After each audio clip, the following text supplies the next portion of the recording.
வேலை இல்லாதவன்டா வேலை தெரிஞ்சவன்டா வீரமான வேலைக்காரு. பாட்டெல்லாம் பலமாகுது. அடாடா இனி என்ன யாரும் தடை சொல்ல முடியாது. என்னாச்சு? அட போமா, நல்லா கவர்மெண்ட் ஸ்டாப் ஆயிட்டுல. எப்போ நீங்க கவர்மெண்ட் ஸ்டாப்? இந்த வயசுல உங்களுக்கு யார் கவர்மெண்ட் வேலை கொடுத்தது? யாரா கல்யாணம் பண்ண உடனே கவர்மெண்ட் வேலை கொடுத்துட்டாங்க. என்ன வேலைனா நீங்க படிச்சுக்கிட்டு 8வது தான், உங்களுக்கு எப்படி கவர்மெண்ட் ஜாப் கிடைச்சது? இதுக்கு படிப்பே தேவையில்லை. என்ன வேலைனா அப்படி?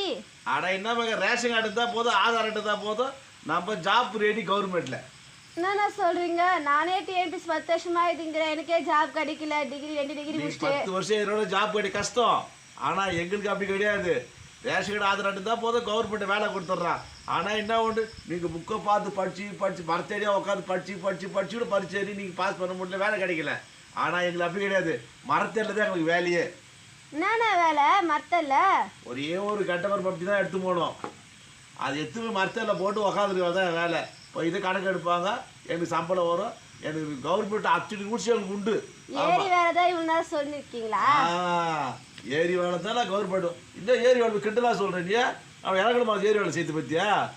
கம்முனுமா, கவர்மெண்ட் அத்தனை ரூல்ஸ் எங்களுக்கு உண்டு. காலைல கணக்கு எடுப்பாங்க, காலைல பிள்ளைங்க தச்சு எடுப்பாங்க, கண்ணாடி பிடிப்பாங்க, போட்டா பிடிப்பாங்க, எல்லாம் பிடிப்பாங்க. உங்களுக்கு பிடிக்கிறாங்க, அதே தான் எங்களுக்கும். இந்த கேவலமாக ஏரி வேலை பற்றி இனிமேட்டு யாரும் ஏரி வேலை கேவலமாக சொல்லக்கூடாது. நாங்களும் கவர்மெண்ட் ஸ்டாப்பு.